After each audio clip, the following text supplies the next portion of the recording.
I want to expand what community looks like so that when we are experiencing these times of change, that we are really supported. And the support has to come not just from ourselves, but from our partners, from our family members, from our friends, from our workplaces and beyond. And that takes this whole morning routine conversation to a whole nother place.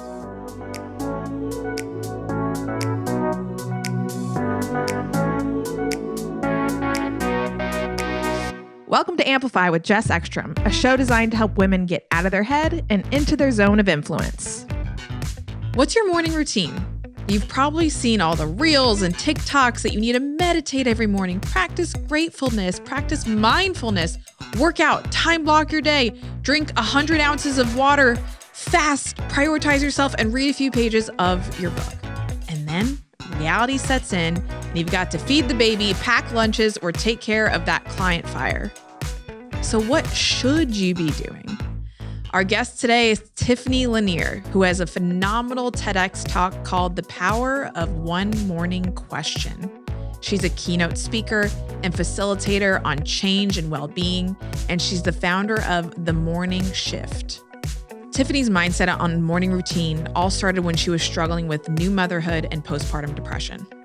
It was a mentor of mine who was like, you've gone through a lot in like a really short period of time, and you haven't taken like any time to like actually sit with it, process it, think about how you have changed personally. Like you're like not the same person that you were a year ago, let alone like even yesterday. And you're still trying to operate like that. And she was like, what do you do in the morning? And I'm like, try to wake up and start the day. Like I am exhausted. I have a baby who's up all through the night. I'm like, get up and like get to work. And she's like, well, maybe you should start creating some space, creating some time for you to just like be with everything. And that's when I started to like dive deeper into meditation, into spirituality, and just like giving myself the space to be and consider all that has changed and all that I was just processing. And so I went into this deep path of discovery, and it was there that I'm like, I want to take my mornings more seriously for me, not to be, I'm very anti like morning routine, like bro style, like, you just got to like check plunge. check off all the things that you can do in the morning so that you can be really cool and you have like the mindset, yes, right. But I look at it from a far holistic place, and not just to also check off the mindfulness box either, but like to actually create space for who you are, where you are at this particular time.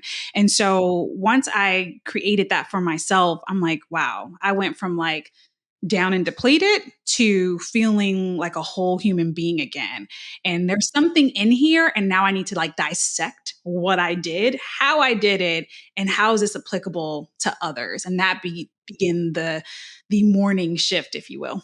Yeah. And I have a very similar story of like realizing after having my child, like, my mornings started off with like fight or flight, because it would start off with her waking up and I'm like, bottle, this, that, Mm-hmm. and I just felt like my nervous system was wrecked from how I started my day, just from like, go, go, go, go.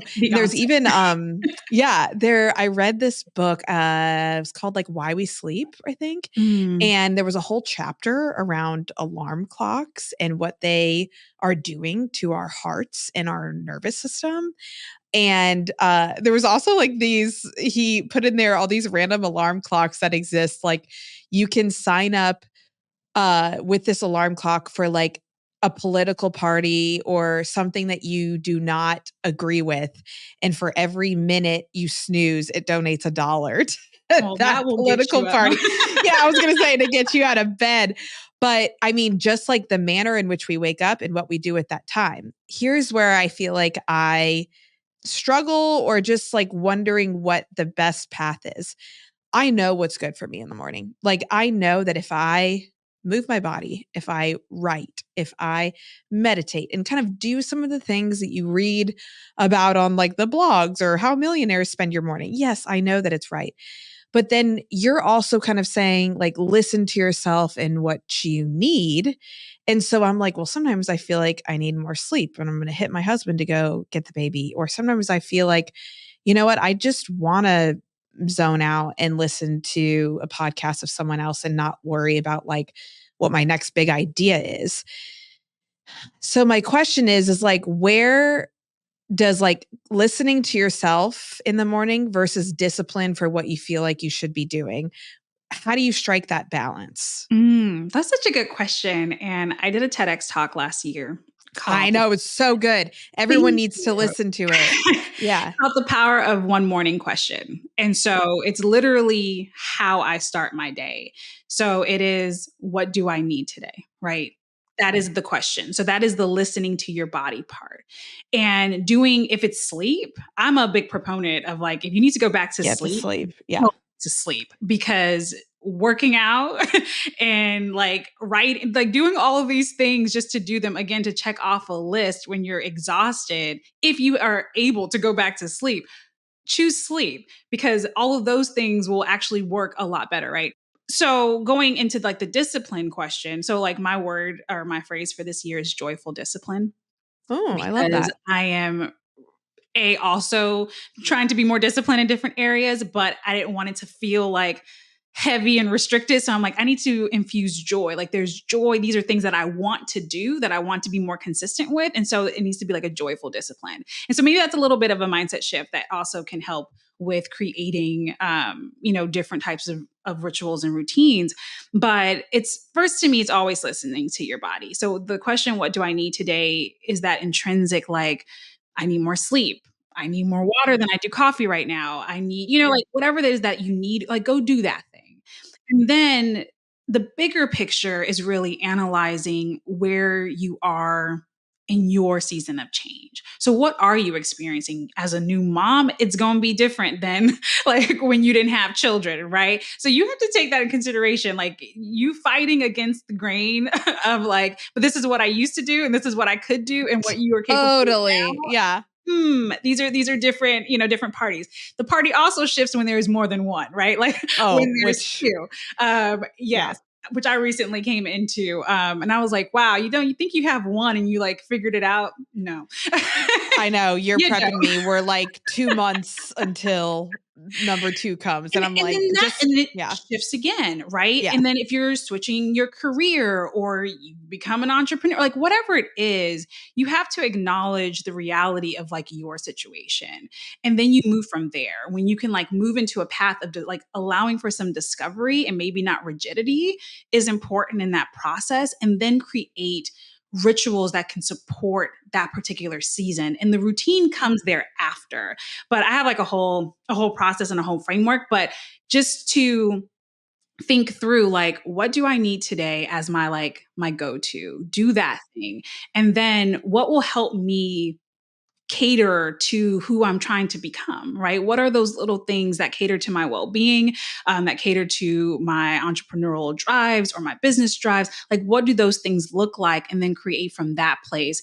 But honoring where you are is always the foundation. Honoring where you are. What did you say was like a place of like flexibility rather than rigidity? Or that was, I feel like that is the season that I'm in. And it also kind of reminds me of like when you talk about recognizing where you are, there's like obviously stuff in your career and then stuff in personal. And this is something that my husband are going through right now with having 1-year-old, about to have another, and we're going to have 2 under 2. And I am like terrified that our relationship is going to struggle. Like right now, we run a business together. So many of our conversations are around logistics of baby business, this and that. And so I'm like, we need to throw everything at this and make sure, we're communicating at our best and doing our best and all of these things. And I was speaking at an event, and John Deloney, he was one of the other speakers, and he's this amazing like relationship therapist. And we were talking to him about this, and he goes, or you could just realize that like for the next 3 years while you're in this season of like young kids, that like your relationship is not going to be thriving. Like you're not going to be, sipping wine on a On a sunset vineyard. and yeah, exactly. Like you're not going to be like writing poems to each other and like putting a message in a bottle.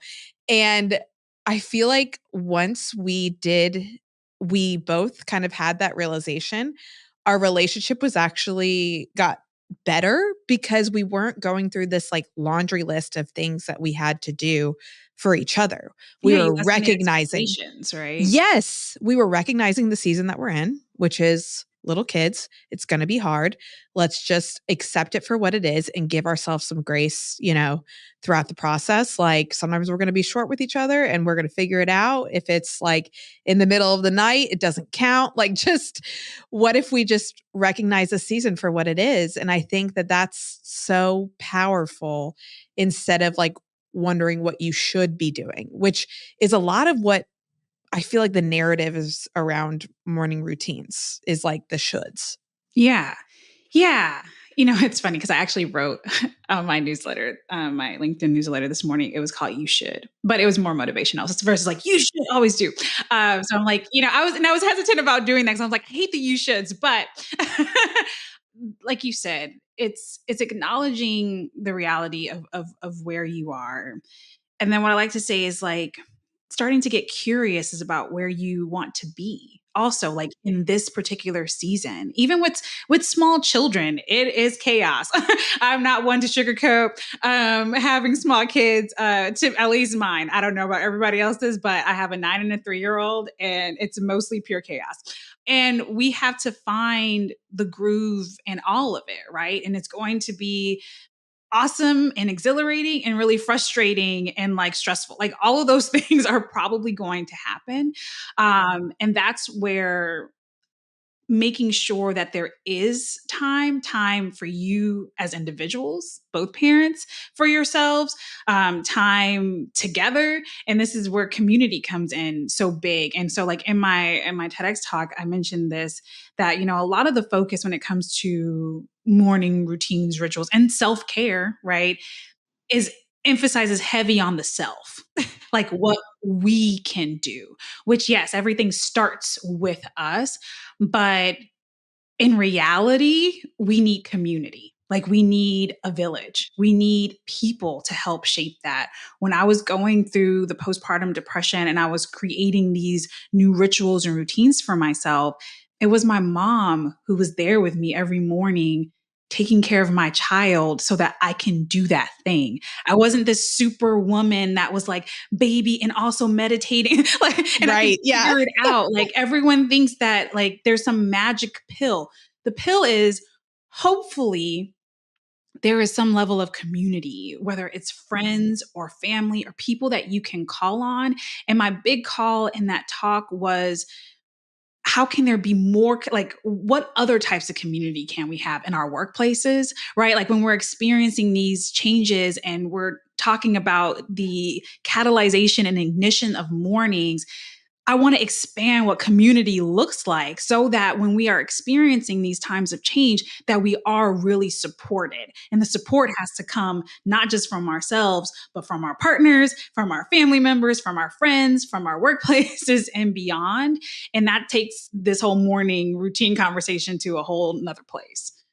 Yeah. And I think that, with community, when I was going through my postpartum depression or when I'm in a season of like a lot of overwhelm or change, my reaction is to back off from people and not invite them in when I know it's going to make me feel better by putting myself out there or making myself like the way that I was able to kind of I mean, I got help with postpartum and got medication and it was amazing.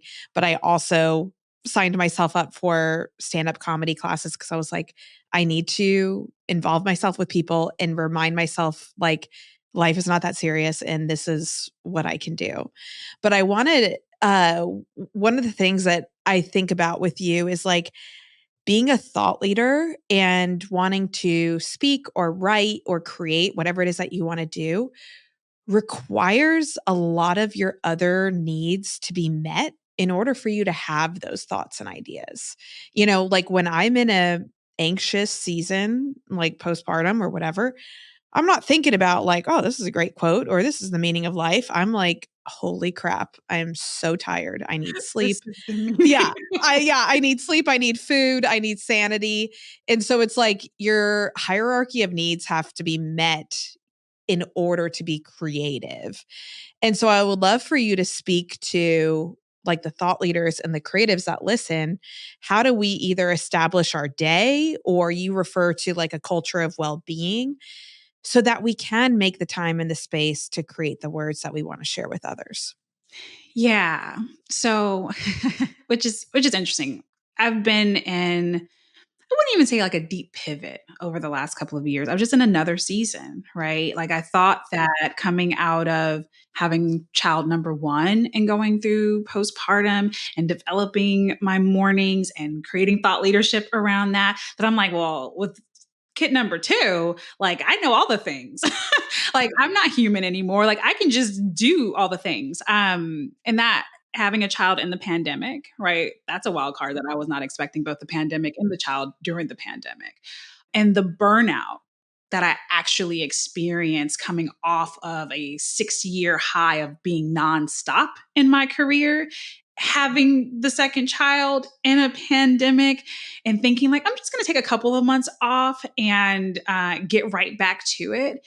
And I found myself, I got right back to, I think this was right around our Clubhouse days. I was like jumping in the Clubhouse conversations. I'm like, okay, yeah, I'm going to start my workshops again. I'm going to do all the things.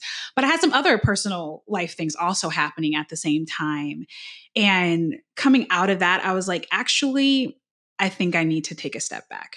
I need to take time off. And I could. So those, that's another conversation. Not everyone has that ability to just take a year or so off and just be like, I'm going to do that now. I could not do that with my first child, but I could do this at this particular time.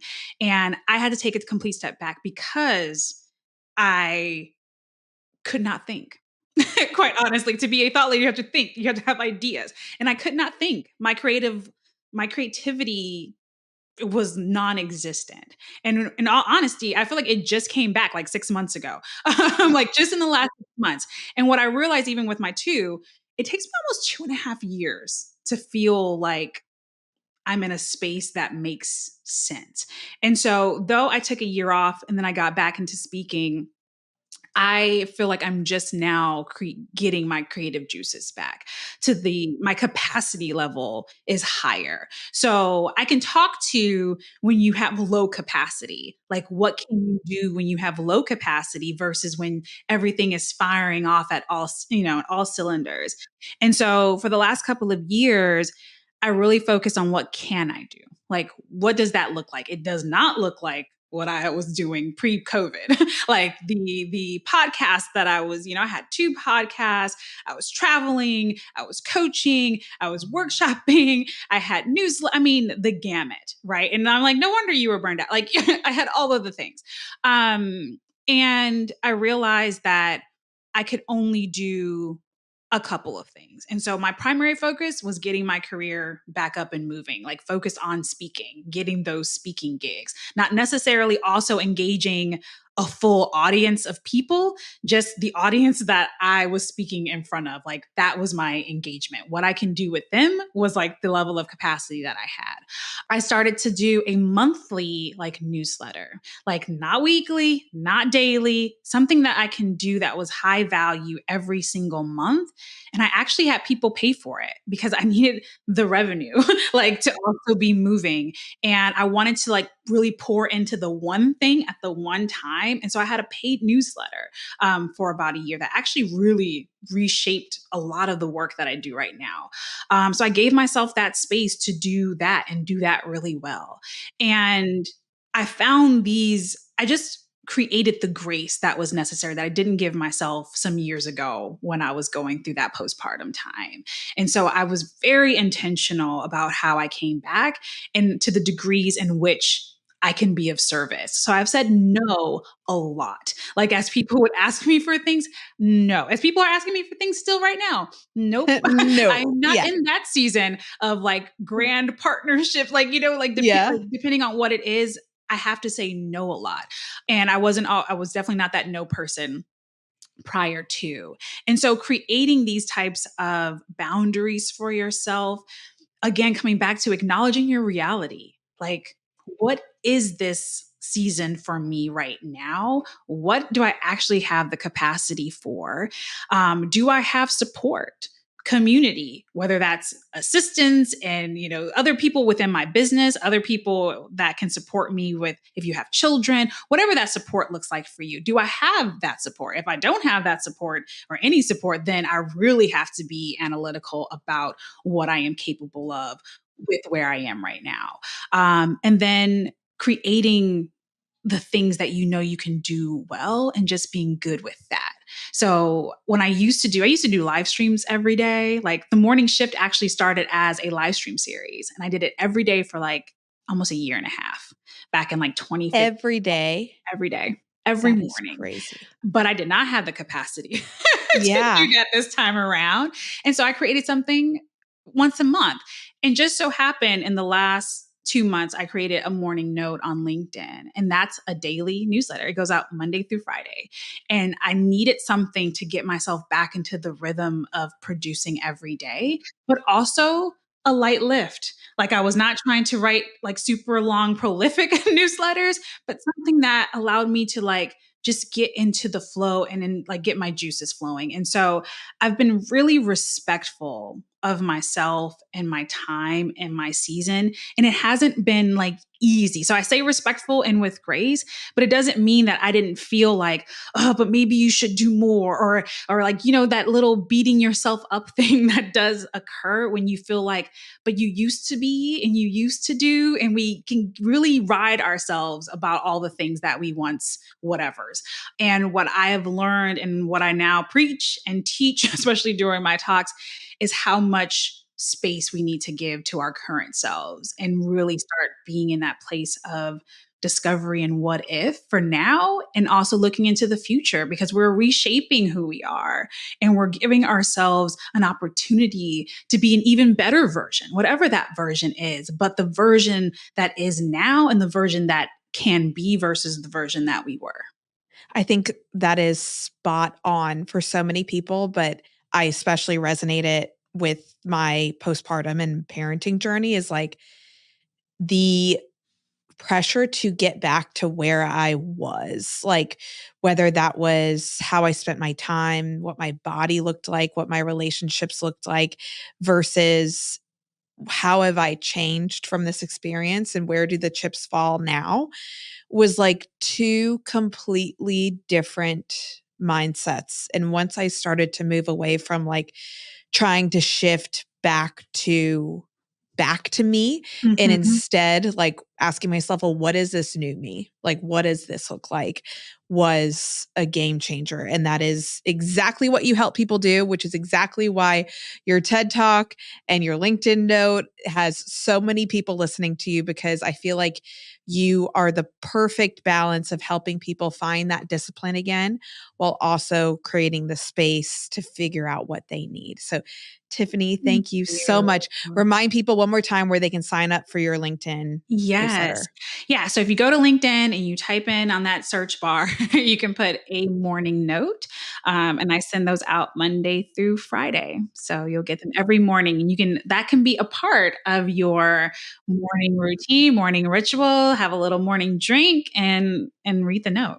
I love it. Tiffany, thank you so much. You're the best. I'm so glad that Clubhouse brought us together, and now we find other mediums to bring us together. Yes, I love it. And get to talk about all the things, speaking, parenthood, motherhood, all the stuff. And I love it. It's all there. It's all there. Thanks, Tiffany. Thank you. Thanks for listening to Amplify. If you are a fan of the show, show us some podcast love by giving us a rating and review. And give us a follow at Mic Drop Workshop and at Jess Ekstrom. This episode was edited and produced by Earfluence, and I'm Jess Ekstrom, your host. Remember that you deserve the biggest stage, so let's find out how to get you there. I'll see you again soon.